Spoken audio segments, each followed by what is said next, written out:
Ова е емисијата 360 степени на МРТ1 во својот редовен понеделнички термин во кој ја продолжуваме серијата интервјуа.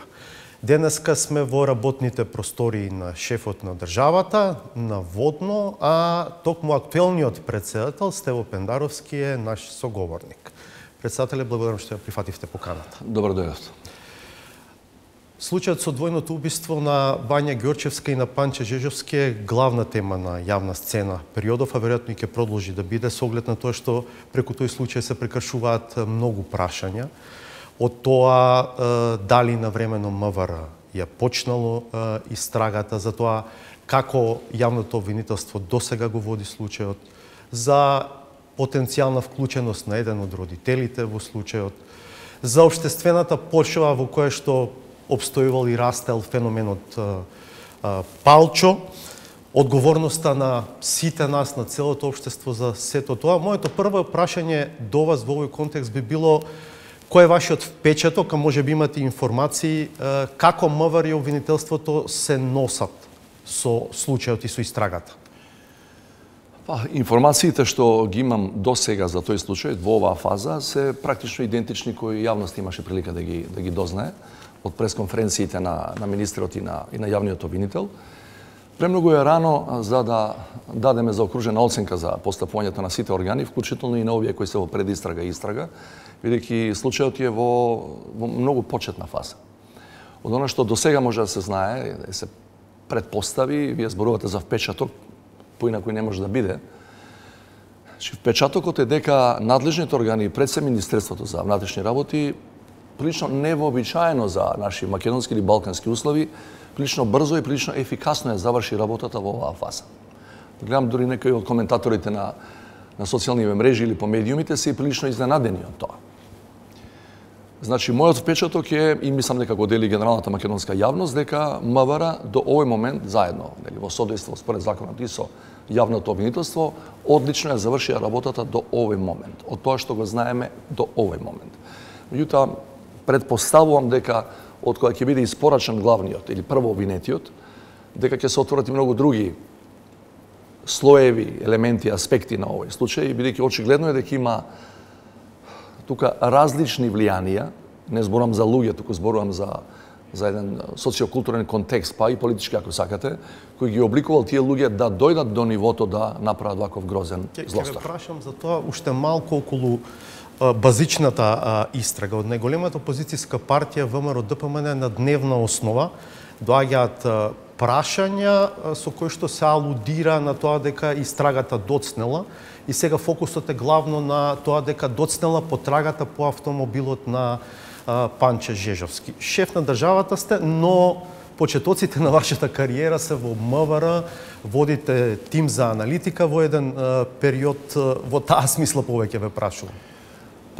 Повторно зборуваме на ниво на впечатоци, бидејќи ова што опозиционата партија го кажува на дневна основа, прилично настојчиво, прилично фреквентно, во еден дел по неколку партеници и представници на таа партија тоа го зборуваат, треба да се провери, треба да се добијат и контрааргументи, дали е тоа точно, меѓутоа мојот првичен впечаток е дека се обидуваат да го пренасочат вниманието на јавноста од евентуалните средби кои нивниот прв човек ги имал со прво обвинетиот. Имате ви информација дека такви средби се случувале? На ниво на медиумски извештаи кои треба да се докажат. И то не можам да сватам при еден ваков во овој момент успешно решен случај во оваа фаза. Не можам да сватам која е потребата да вие кажувате во јавност дека имате сознанија, дека не е баш така како што кажува МВР или ОЈО, а ќе ги соопштите подоцна. Тоа е една непотребна политичка шпекулација која мора да има политички мотиви за тоа. Инаку вие прикривате податоци за извршено кривично дело. Тоа го зборува Мицковски, но Ковачки на пресовите, еве вчера да речем, излезе со конкретни термини, тајмензи во кои што наводно автомобилот на Панче Жежовски е лоциран на камерите на Сейф Сити. Во однос на тоа, МВР треба да излезе со прецизни контраодговори. Апсолутно. Виден е, не е виден, констатиране, има ли затајување на таа линија на командување, да наречам, тоа е хиерархиски поставен орган, Значи за тоа треба на тоа треба да се одговори. Меѓутоа, да одите со шпекулации уште првиот, вториот ден по апсењето на групата, дека станува збор за сосема други информации кои ќе фрлат сосема поинако светло на овој настан, е непотребна политичка манипулација. Следното прашање досега не е поставено на јавна сцена. Познато е дека Турција во еден период инсистираше на испорачување на припадници на ФЕТО, на организацијата на Фетула Гюлен, која што власта на Ердоган ја прогласи за терористичка од земјава во Турција, и тоа прилично фреквентно мислам дека се случуваше во тој период на средбите кои што ги имаа нашите власти, па и вие можеби со вашите соговорници во Турција. Тоа не одеше мазно, ако воопшто се случи некакво испорачување на некого од земјава во Турција. Можно ли е тој аспект да има влијание на динамиката на одговорот, па дури и на исходот кон барањето за екстрадиција на Љупчо Палевски Палчо од Турција? Еве да ви кажам еден детал како одеше тоа. 2019 година.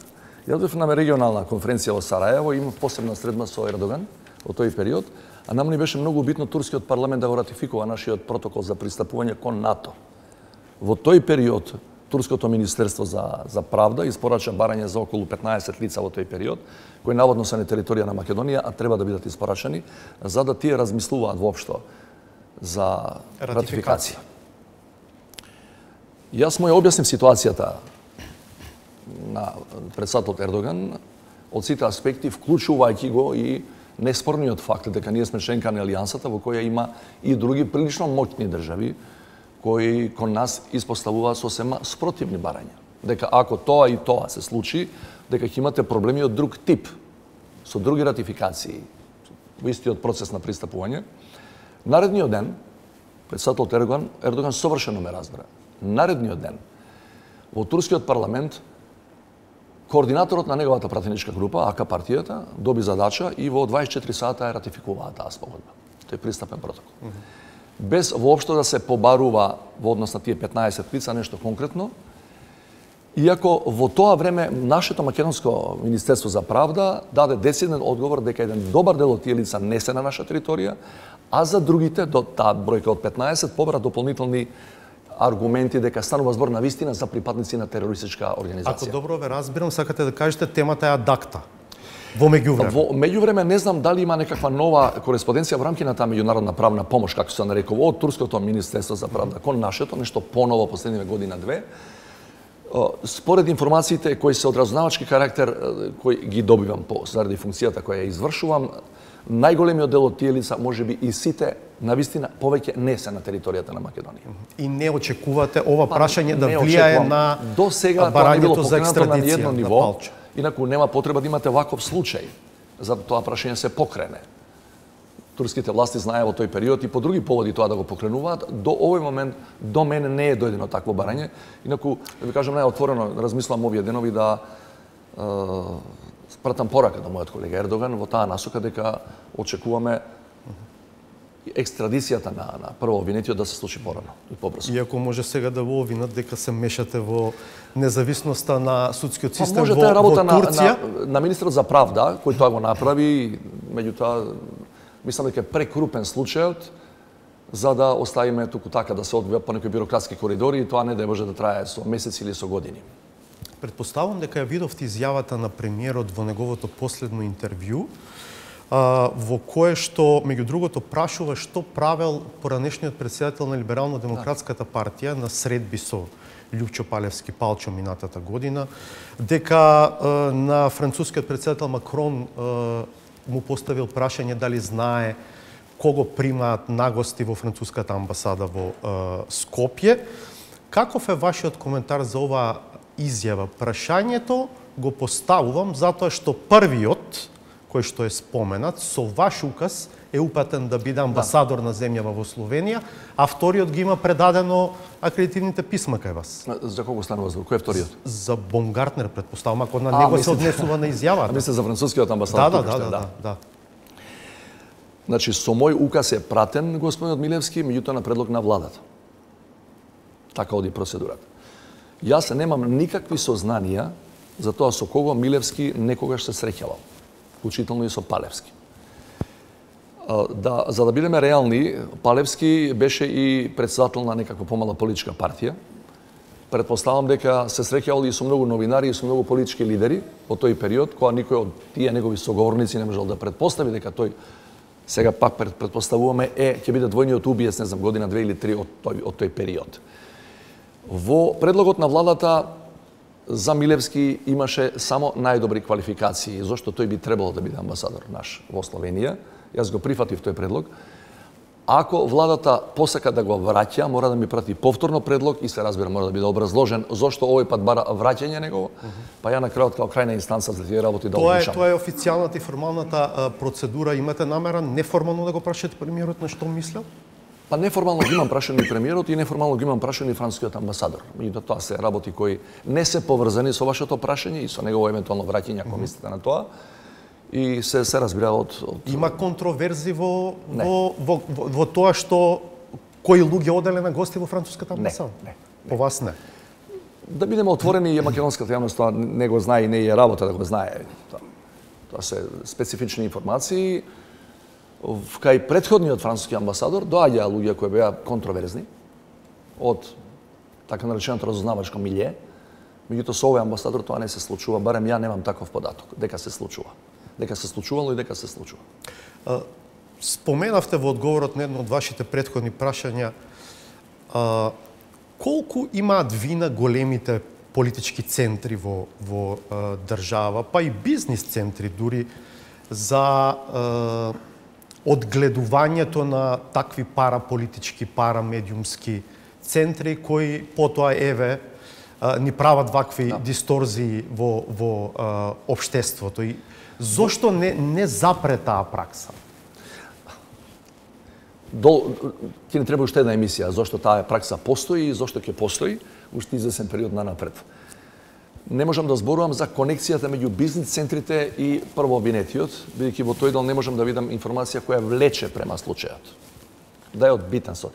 Меѓутоа политичките лидери во држава, особено на така наречените поголеми политички партии, имаат интерес да ги одгледуваат лидерите на помалите политички партии со цел на другата страна, политичка, ако може да им откине некој глас.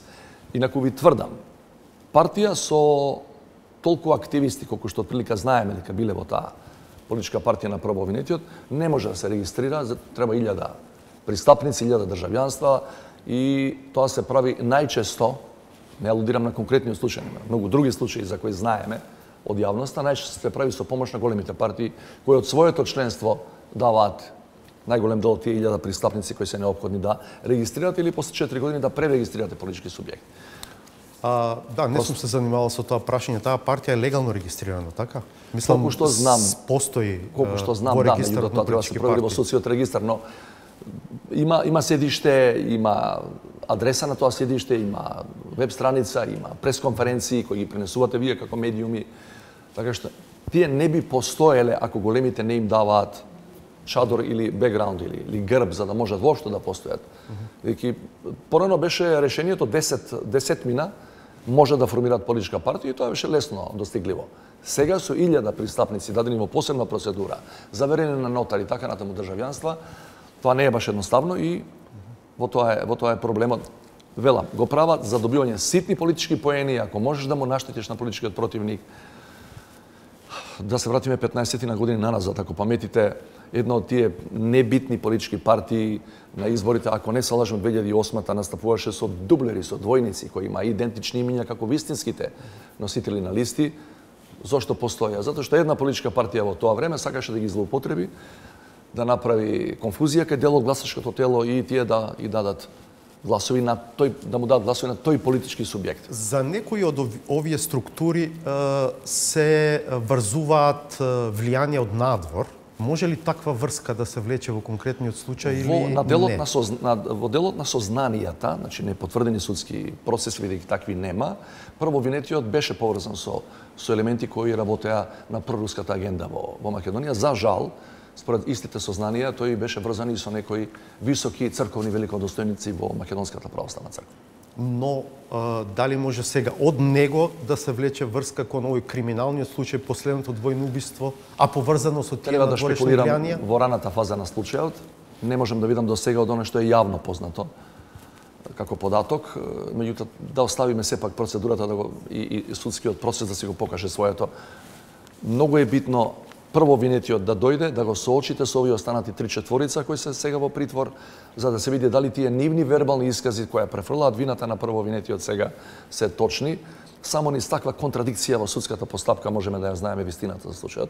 И се разбира, многу странични експерти кои ќе бидат сигурно ангажирани, психијатри, психолози, социолози, бидејќи е неопходно мултидисциплинарно истражување на овој случај кој не е само судски, не е само политички или не знам врзан со некакво параразузнавачко милје, туку е сигурно врзан и со некои процеси кои се случувале во главите на тие нелуѓе. Избори. Парламентарните партии се договорија идната година на 24 април да се одржи првиот круг од претседателските избори, по 2 недели на 8 мај да има двојни избори, втор круг претседателски и парламентарни избори. Според вас, дали е ова добра одлука за државата и граѓаните? Па јас мислам дека е добра затоа што од аспект на државата заштедуваме финансиски средства, по некои просеки негде околу 15% би не чинало повеќе ако одиме на раздвоени избори. За граѓаните исто така е подобро затоа што знаете дека последниве години и години кубуриме со политичката мобилизација, со одзивот на избори, се сомневам дека ќе имаме доволно висок одзив. Не зборам за легалниот праг за председател, генерално зборувам дека е добро секој победник на парламентарните избори да има повисок легитимитет, со тоа што повеќе имена ќе гласаат вака или онака сеедно. Сомнам дека во април и во јуни, ако имаме за 2-2,5 месеци различни избори во различен временски период, дека ќе направиме доволно висока политичка мобилизација и да му дадеме што е можно повисок изборен легитимитет на победник. Еден можен проблематичен аспект. Вашиот мандат истекува на 12 мај. Да. Вториот круг ќе биде на 8 мај. Многу е реално до 12 да не може да положи заклетва новоизбраниот шеф на државата. Па скоро е сигурно. Скоро е сигурно, дури и да нема, ајде да не речеме дека ниту еден единствен приговор на изборниот резултат во вториот круг, вие мора да ги отчекате тие 48 сата минимум после вториот круг, може би некој ќе се пријави, може би некој ќе вложи приговор во 5 до 12, што се вели од тој рок. Меѓутоа не верувам дека ќе има голема пауза, голем вакуум во тој. Може би недели, може би денови, може би 1 до 2 недели, најмногу, ако има евентуално некакво прегласување или усвоени приговори. Меѓутоа знаете дека прегласување по нашиот закон нема ако усвоените приговори не влијаат на резултатот, така што не верувам дека и да се случи тоа, веројатно ќе се случи, нема повеќе од сигурно неколку денови или недела дена да имаме ВД председател, како велиме.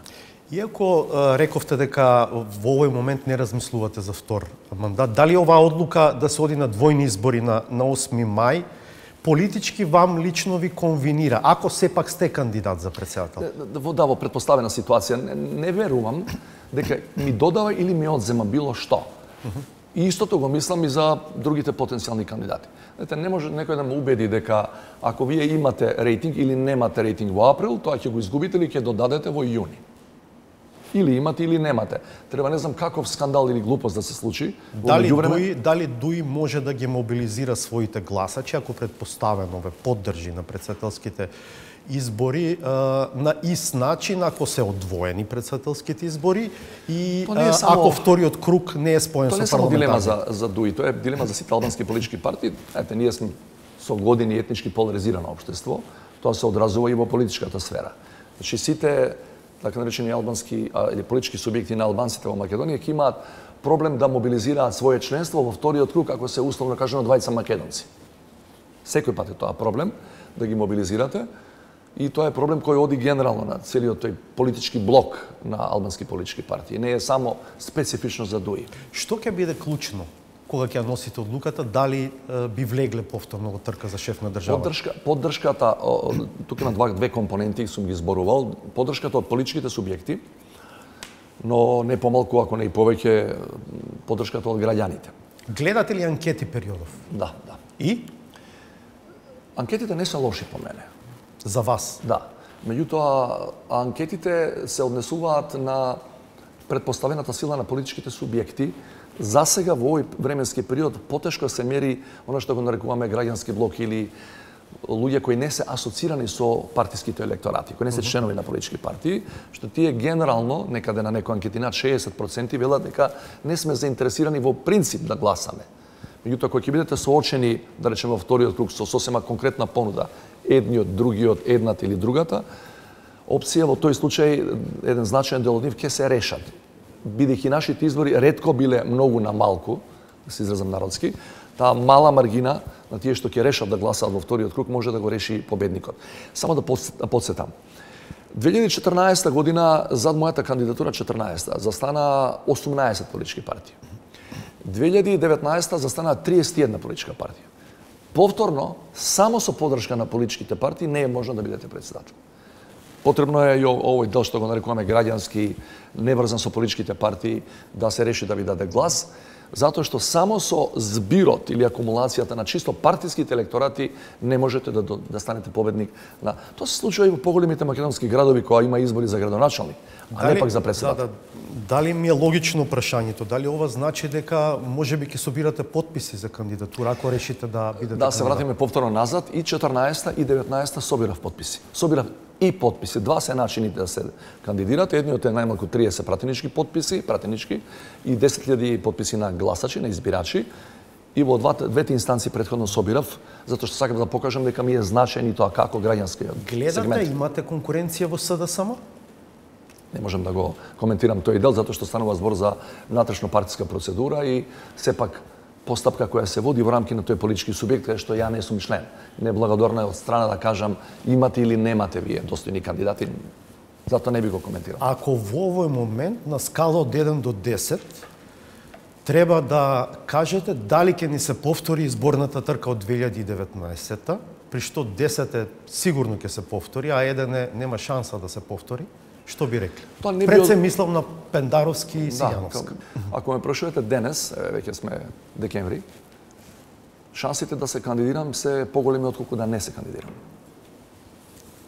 Добро, и Сијановска рече дека размислува и таа според информациите е веројатно еден од најсериозните кандидати кај ВМРО ДПМН е, така што веројатно, еве јас да си одговорам на прашањето, поблиску до 10 е одговорот отколку кон 1. Следно прашање? Што мислите за договорот меѓу СДСМ и ДУИ, Талат Џафери да биде премиер на техничката влада, а Јован Митревски да биде председател на собранието во последните денови од мандатот на парламентот?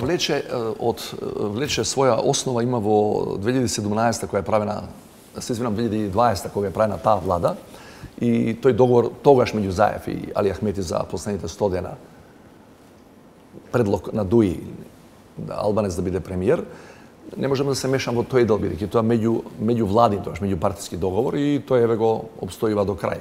Можам да ви кажам по два збора за луѓето кои се предложени во оваа ротација, бидејќи и со едниот и со другиот имам работено и од оваа позиција и претходно. Бев една година и пратеник, како паметите 18-та, 19-та. Талат Џафери е пратеник од 2002 година, значи има огромно политичко искуство. Бил и заменик министер и министер за одбрана, старите влади уште предводени од Груевски. Значи, бил дел од влада, ги знае сите процедури на парламентот, одлично. И мислам дека од тој аспект не треба да има никој резерва. Претпоставам никој не се плаши заради неговата етничка припадност. Во изминатиот период докаже дека тоа не му е примарно дека ја водеше работата во парламентот, во собранието. Мислам дека ќе знае сосема добро технички да ја извлече таа работа, бидејќи знаете дека надлежностите на таа влада објективно се пред се за подготовка на изборите. Талат Џафери ги знае сите тие процедури и ги знае луѓето со кои ќе работи, што не му е туѓо и парламент и собрание. А Јован Митревски е еден од најдобрите, ако не и најдобриот професионалец во сегашната постава на Социјалдемократскиот сојуз, не затоа што е координатор, туку затоа што е човек кој стварно си ја заработува својата плата од работејќи на она што му е задача како пратеник. И него единствена мана во време на социјални мрежи и медиуми е дека не се рекламира. Тоа што го работи не го рекламира по медиумите, као некои други кои само се сликаат 10 пати дневно, а не работат ништо, земаат пратеничка плата. Јован Митревски е одлично решение, одличен професионалец и чесен и коректен Као човек со интегритет, со образ, домаќин. Јован Митерски е потенцијалниот ВД шеф на државата, ако до 12 мај нема и формално избран нов председател. Што мислите за опцијата што циркулира меѓу владачките партии за настап со заеднички листи на изборите? СДСМ, ДУИ, па дури и Алијанса се спомнува во таква варијанта. Тоа е работа на политичките партии кои треба да направат проценки дали нивниот партиски рейтинг на тој начин би добил или не би добил. Дали би добиле повеќе гласови или не би добиле. За жал немаме премногу искуство во тој дел, освен едно единствено за парламентарни избори.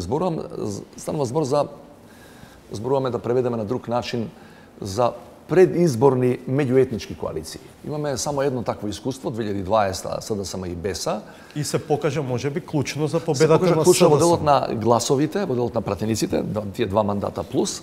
Меѓутоа и ден денеска слушам анализи на некои луѓе кои велат дека можеби резултатот ќе беше поинаков, подобар да речеме, ако не беше таа коалиција, затоа што наводно и за двата субјекта. Дел од луѓето ги одврати да гласаат. Наводно не зборам само за СДСМ, него наводно и луѓето од БЕСА, дел од нив барем и коментираа дека да биле сами, можеби би добиле повеќе од нивниот предпоставен електорат, така што тоа е во длабоко етнички поларизирано општество е високо ризично да одите во предизборни коалиции за сите кои би биле дел од тие коалиции, меѓутоа велам затоа денеска постојат и анкети, се проверува, ги прашуваш луѓето дали би ме гласал ако бидам со Васко или ако бидам со, не знам, со некој друг во коалиција. И така се носат тие одлуки. Претпоставам дека ги прават партиите кои размислуваат за тоа, ги прават тие анкети. Во овој корпус прашања поврзани со предизборието, чувме од ВМРО теза за тоа дека можно и да не учествуваат во техничката влада. Што ако навистина ВМРО-ДПМН реши да не учествува во техничката влада? Прво тоа е законска обврска. Законот е таков. Се разбира, може да одбиеш, може да не го почитуваш законот. И јас мислам дека во нивни интересе, а тие треба да кажат што е во нивни интерес, не принципиално јас се од тука да ги советувам, да сепак имаат луѓе внатре во владата, значи 2 министри и 3 заменици, како е според законското решение, отколку да бидат сосема надвор и после евентуално да бараат основа за незадоволително, да го наречам така, изборен резултат кој може да го постигне. Нема потреба од таква работа. Ако голем дел од својот рейтинг базирате на анти-ДУИ пристап, тогаш да влезете во влада во која што прв човек е Талат Џафери од ДУИ, предпоставам дека на таа линија се нивните калкулации и дилеми. Ако се на таа, не знам, ако се на таа линија нивните калкулации, ја би го поставил следното реторичко и високо шпекулативно прашање. Вие година и пол назад најголемиот дел од својот политички настап го радите на анти-ДУИ наратив. Што ако утре морате да правите влада со ДУИ? Треба ли да се укине техничката влада? Бидејќи тоа е на дневен ред, ве прашувам за ова како за механизам кој што беше воведен за да ја зголеми довербата во изборниот процес. Треба ли еден таков механизам да се укине?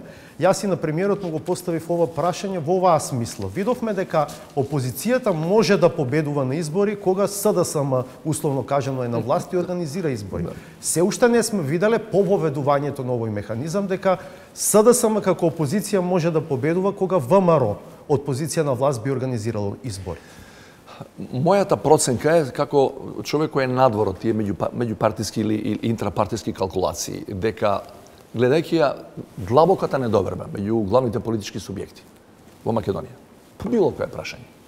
Јас мислам дека се уште има потреба од техничка влада, се додека не дојдеме до ниво на политичка култура во која ќе го признаеме поразот вечерта, а тоа ќе се базира на веродостојни факти од теренот кој кажува дека стварно си победил, а јас стварно тешко таа да функционира. Оти во пракса гледавме, имаше триења, имаше. Но подобро е да има и такво функционирање во делови значајни временски и нефункционирање на техничката влада, отколку да бидете на страна и да речете нема кој да ги сопре, нема никаква кочница во таа влада.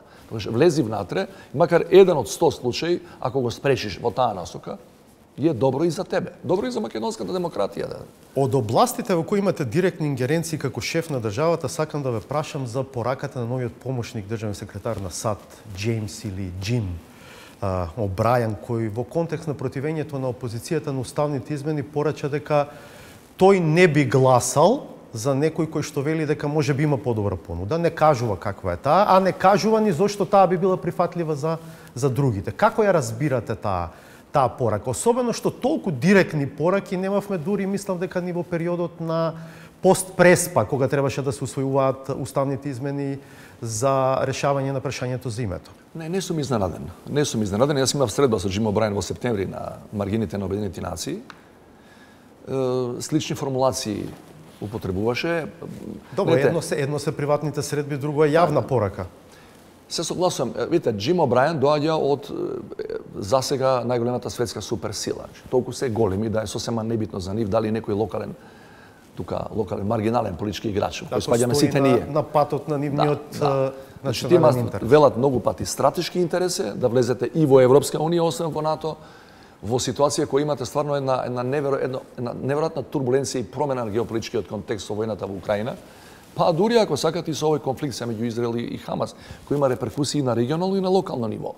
Бидејќи ние да не забораваме, сме мултирелигиозна држава, помеѓу другото. Што има протести, имаме коментари на социјални мрежи, поларизацијата се продлабочува и во нашето општество као резултат на тој. И са во таква еден контекст, вие да се однесувате комплетно ноншалантно. Да видите, прво да дојам на власт, па ќе ви кажам што и како. Не можете да пробудите поинаква реакција од оваа, кај некоја помала држава можеби ќе ви премолчим. И да се работи за суперсила која вели, видите, слични пораки, само можеби поблага реторика, кажа и Ескобар кога беше пред неколку месеци исто во Скопје. По средбата со лидерот на најголемата опозициона партија го рече истото. Но кај ВМРО ништо не се менува. Дали тие пораки влијаат врз гласачите, да речем? Не влијаат врз гласачите очигледно и не влијаат врз ВМРО ДПМН затоа што тие мислат дека на таков начин добиваат рейтинг. Сум рекол да го повторам тоа. Изминатава година и пол од усвојувањето на францускиот предлог на нашето собрание, ВМРО тера строго партиска агенда и има само една мисла во главата. Да дојде на власт, па после ќе му ја мислиме за другата работа. Промени на устав, европски интеграции и така натаму. Гледате дека на фонот на тој комплекс на прашања и проблеми пред се за нас, нивните првенци често спомнуваат дека во Европа доаѓаат десничари на власт, па доаѓаат европски избори по кој европскиот парламент ќе изгледа драстично поинаку. Европа наводно го губи интересот за интеграција на регионот, а обратното е точно во последнава година, од овие причини кои ги спомнавме, така што тие веќе подготвуваат терен и по евентуалната изборна победа да не се бават многу со европските интеграции. По тоа ја гледам реакцијата на Джим О'Брајен. Кога сме кај О'Брајен, тој го придружуваше во Скопје Антони Блинкен, американскиот државен секретар. Прочитавме една, не знам како да ја наречеме, анализа дека со тоа што Ентони Блинкен се видел само со премиерот и со министерот за надворешни работи, а не и со вас, пратил порака.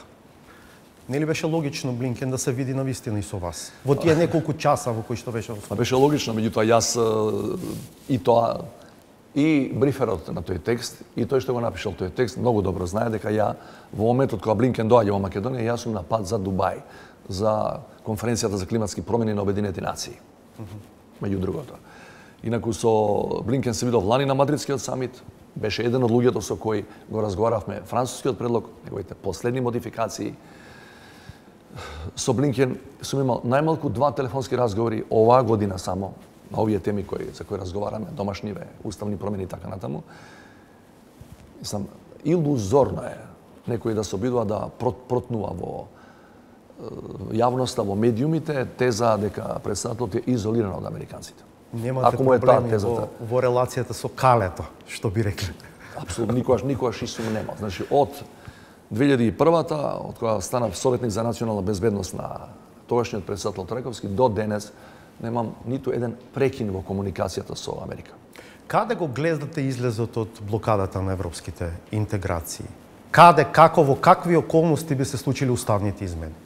Во ситуација кога би имале проевропска коалиција на власт и после изборите.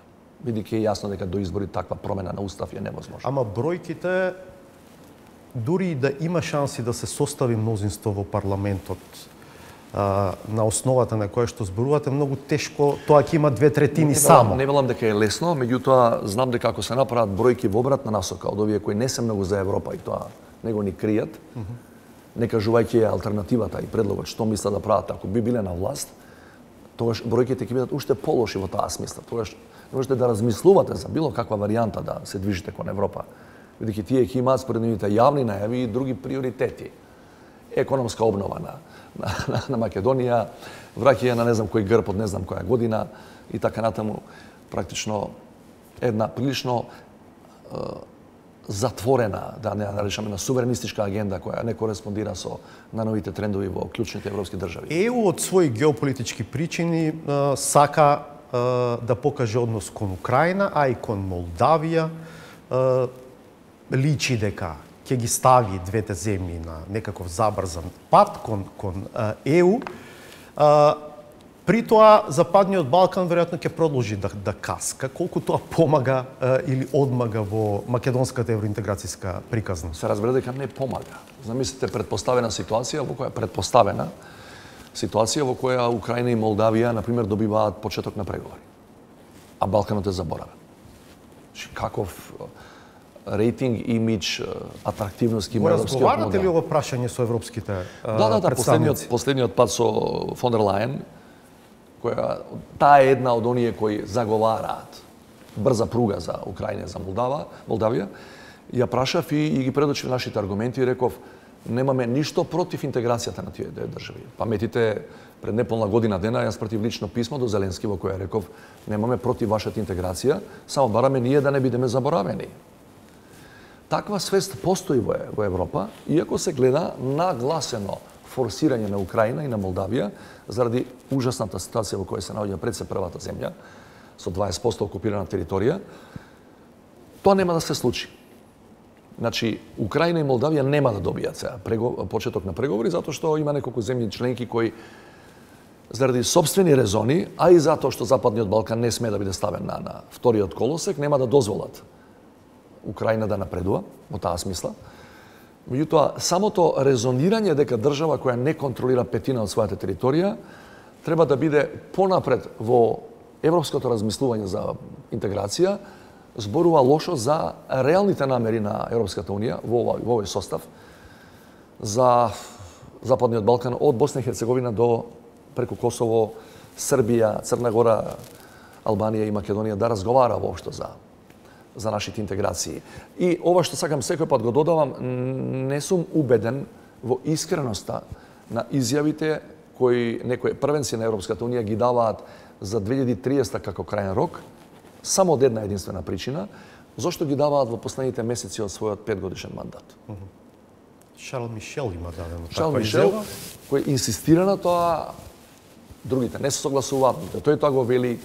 Или зошто сега се форсира Украина и Молдавија, а не се форсираше, например, на ваков начин пред година и пол, кога почна војната.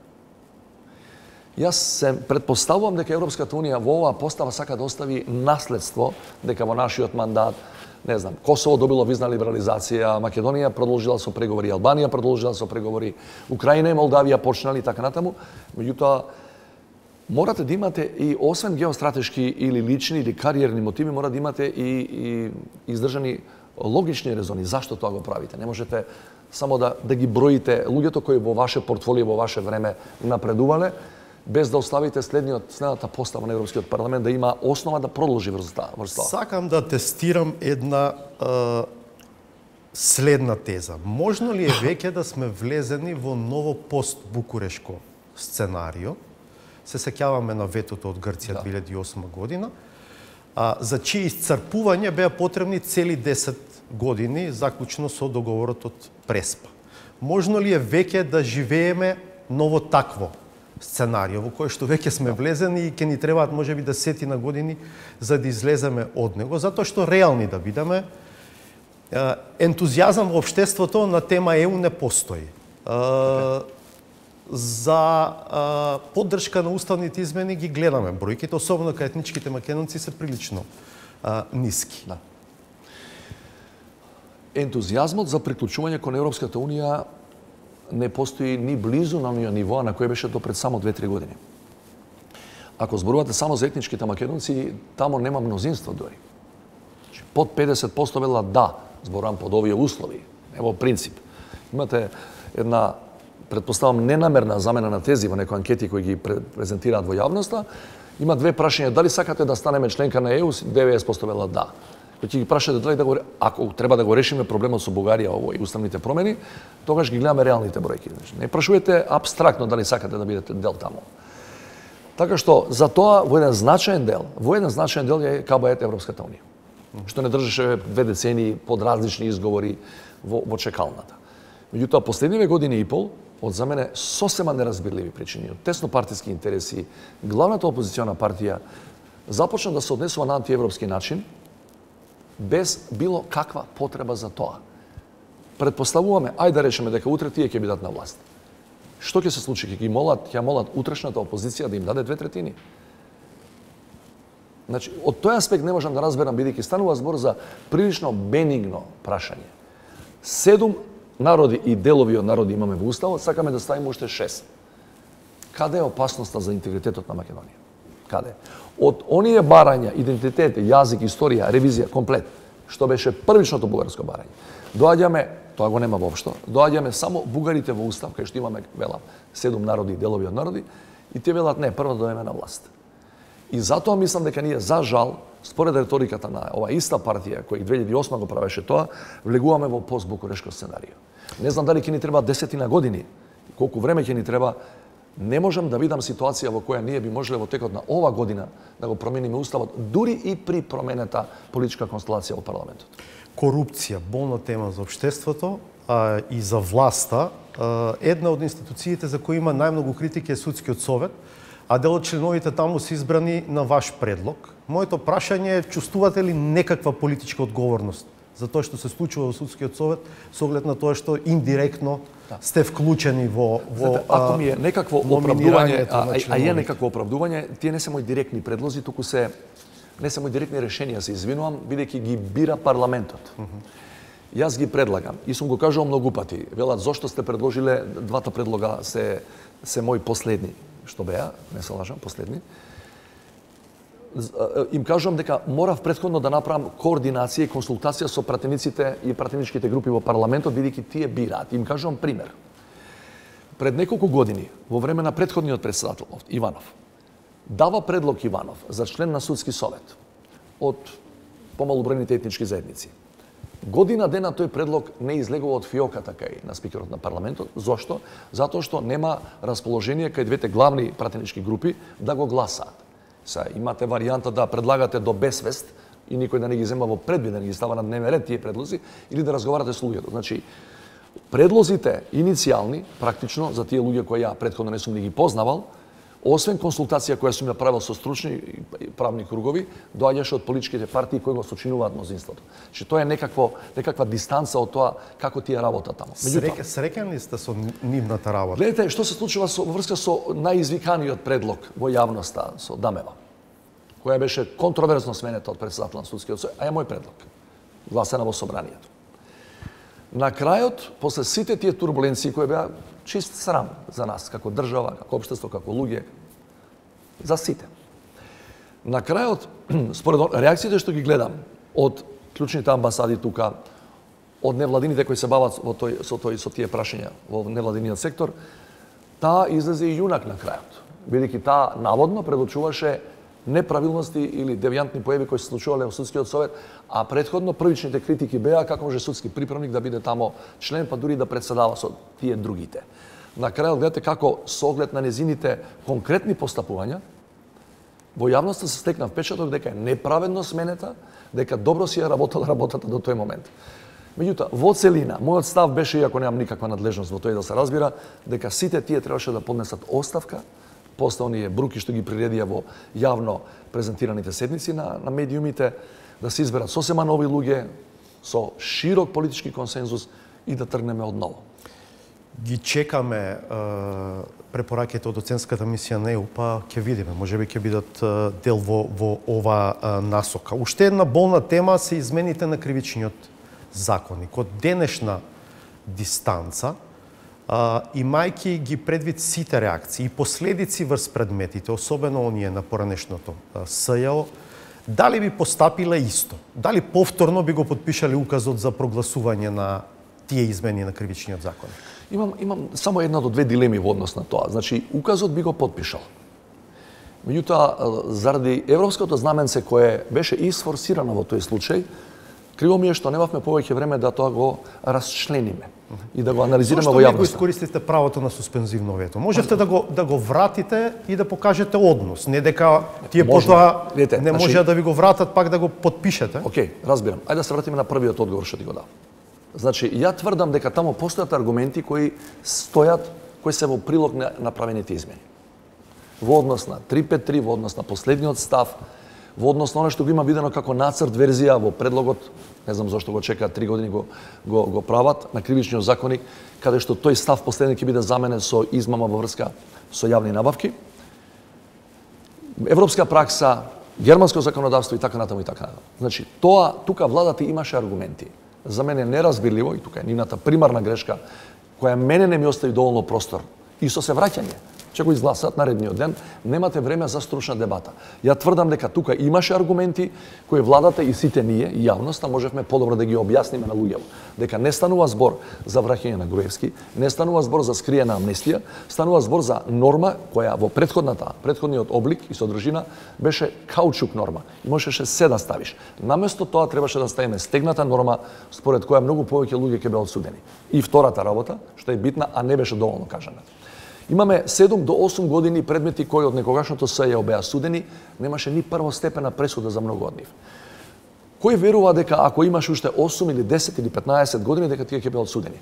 Значи проблемот зашто не се одсудени тие предмети, не велам дека немало докази, е намерата на судиите, не велам обвинителите, да не ги судат.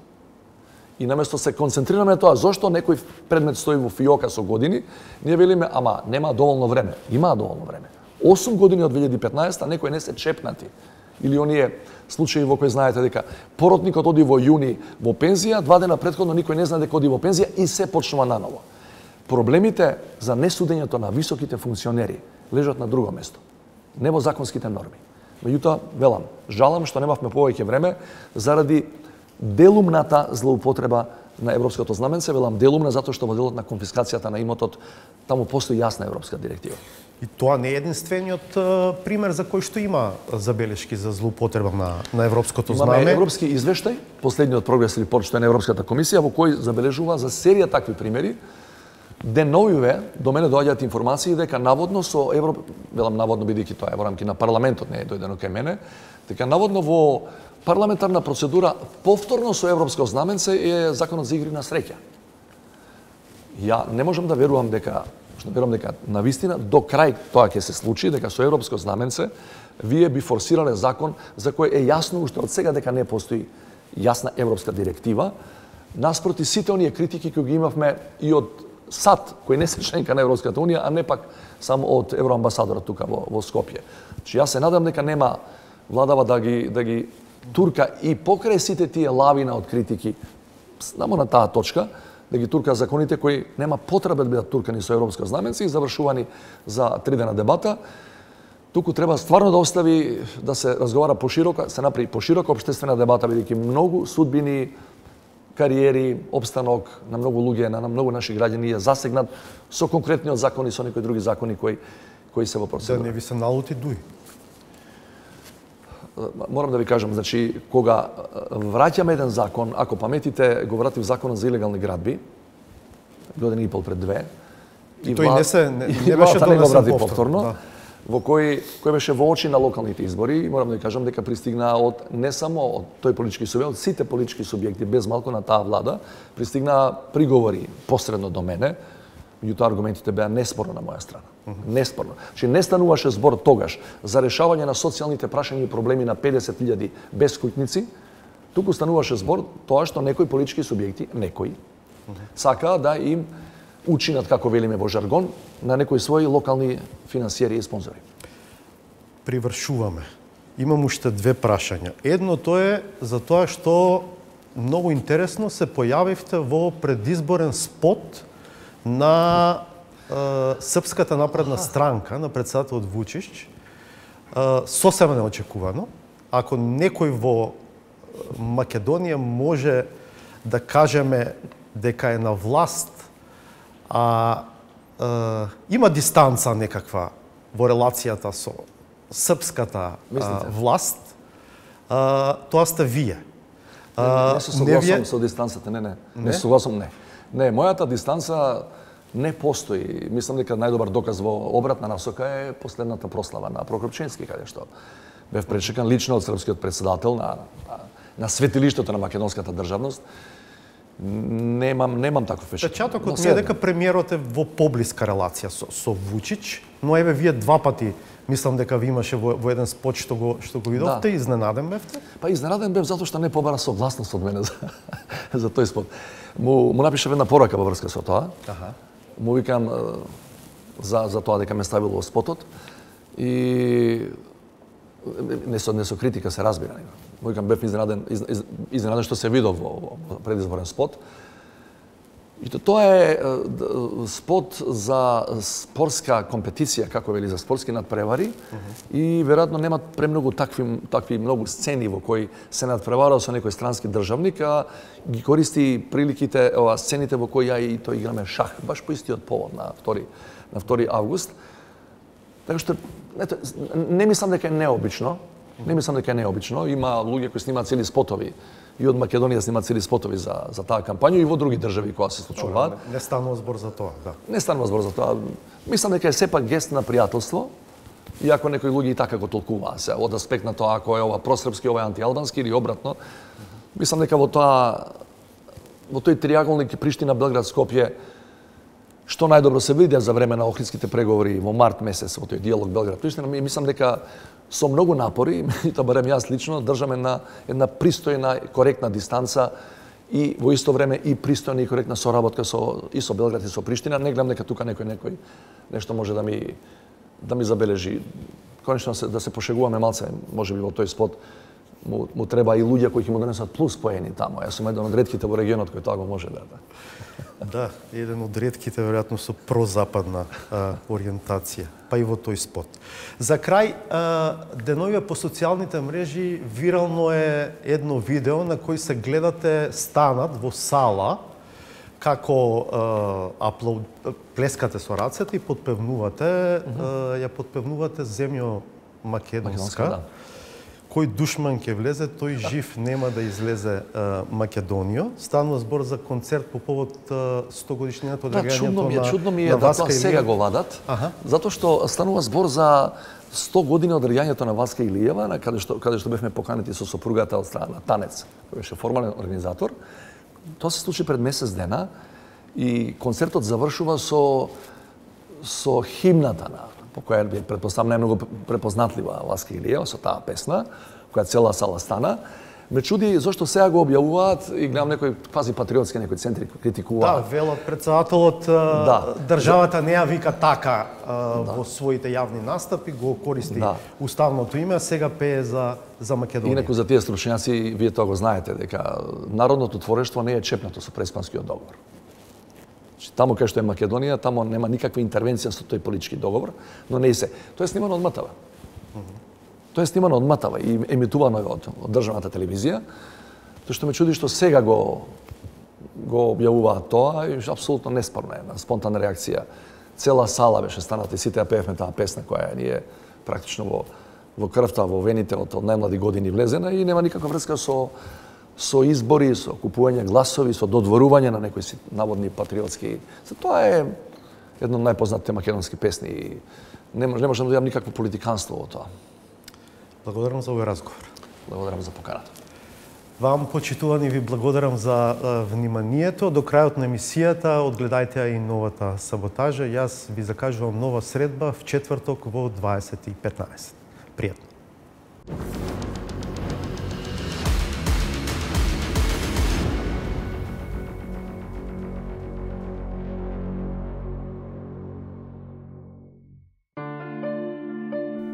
Научени на стриктната режисерска палка која не дозволува отстапување од утврденото сценарио, актерите се обидуваат таа практика да применат на функциите на кои доаѓаат, не дозволувајќи учесниците на седниците на Советот да си прават сопствено шоу. Вака, ве молам, дајте малку да се сконцентрираме. Стварно ве молам. Значи си правите муавет сите. Точка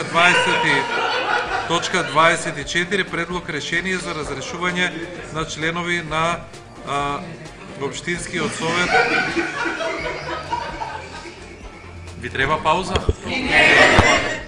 А атмосферата на вистина е весела и постојано има интересни досетки за тоа како да се решаваат локалните проблеми. Ете, во Неготино се роди интересна идеја како да се затвараат дупките. Применлива за сите намени. А во делот на проектите на колегата Гичовски и Сонја кои што апелира за салата, не е лошо по една мастика, може да ставите горе на кровот и да се затне, да не е капе. Че веќе со тие кровот станаме досадни. Колега, прво јас мастики не джвакам. Од друга страна, тоа не е техничко решение за да се затне кровот, дупките на спортската сала. А кога тече и не запери и тера дотаму што стига до неверојатна кубикажа за чија потрошувачка следува малку деликатно, ама доволно јасно образложение. Не може да си ги ладиме ноите со водичка или да не си ја соприме чешмичките на време и да си го прскеме патот жуач порасте асфалтот, а ваму 40 кубика вода, вукове. Ако не варе ракија или домачински ја троши, тогаш има некој дефект. Не може да биде 40 кубики. Не може.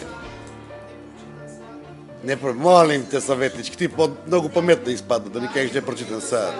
Браво, ајде ќе ги сплускам. Авај. Берекот на градоначалниците да мудруваат понекогаш е предпоставка и да го покажат својот шерифски карактер. Умеат да избувнат, особено кога се прашани за некои недоволно разбирливи трошења. Па својата лутина ја изразуваат покажувајќи дека тие се шефови.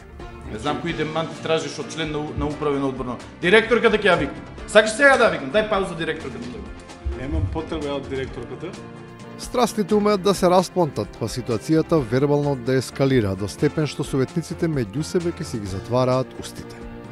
Истите тие, од кои силачале слузеста течност, едни против други. Владимир, заборавите према мене колку плюевте вие ВМРО до помене. И за тоа ти немаш право да зборуваш, Владимир. И на крајот, кога влегувајќи во оценка на расправата, ќе почнат да вршат премер на изговореното. Колега Роберт, глупост нема мерка. До сега барем никој не измислил, така да глупост е глупост. Дали поголема и помала, нема тогаш што се мери јачина на струја, значи глупост нема мерка. Навистина не постои апаратура за нејзино мерење, ама да имаше, според тоа што се зборува, ќе мораше барем да се сменат батерии. Оти такво количество едноставно не можат да издржат.